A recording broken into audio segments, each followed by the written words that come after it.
जी नाज़रीन, मुल्तान इंतज़ामिया की तरफ से आज परचम कुशाई का इनेकाद किया गया यौम आज़ादी की तकरीबात की वजह से कमिश्नर साहब हमारे साथ मौजूद है। सर बताइएगा क्या पैगाम दे रहे हैं आज परचम कुशाई के लिए?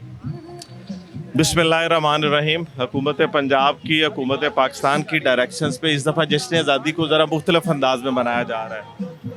मुख्तलिफ अंदाज में इस तरह के आपके इल्म में है कि एज ए पाकिस्तानी हमने मार्का हक में कामयाबी हासिल की थी और अपने दुश्मन को शिकस्त फाश दी थी। तो ये खुशी दोबाला इस दफ़ा जश्न आज़ादी की, इसीलिए जश्न आज़ादी की तकरीबात का स्ट्रेच लंबा किया गया और आज उसका बाकायदा आगाज़ किया गया।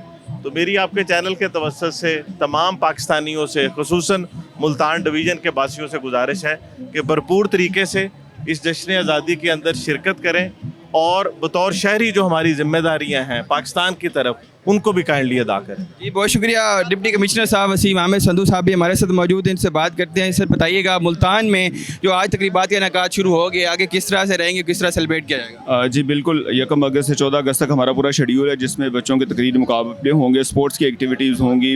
हम लोग फाइनल 13 की रात को एक म्यूज़िकल शो भी करेंगे और उसके अलावा फायरवर्क्स भी करेंगे। मकसद है कि हम ज़्यादा जोश जज्बे से हम इंशाल्लाह इवेंट को सेलिब्रेट करेंगे। Thank you. जी नाज़रीन, मुल्तान के अंदर परचम कुशाई की तकरीब का इनेकाद किया गया जिसके अंदर मुल्तान इंतज़ामिया और CPO मुल्तान सादिक अल डोगर साहब ने भी शिरकत की और यही पैगाम दे रहे हैं जिस तरह से मार्क के हक में ऑपरेशन बुनियाद और महसूस के अंदर कामयाबी हासिल की, वही दुश्मन को पैगाम दे रहे हैं कि हम अभी उस खुशी को भी दुबाला करेंगे और हम अपने दुश्मन से लड़ने के लिए भी तैयार हैं। जी।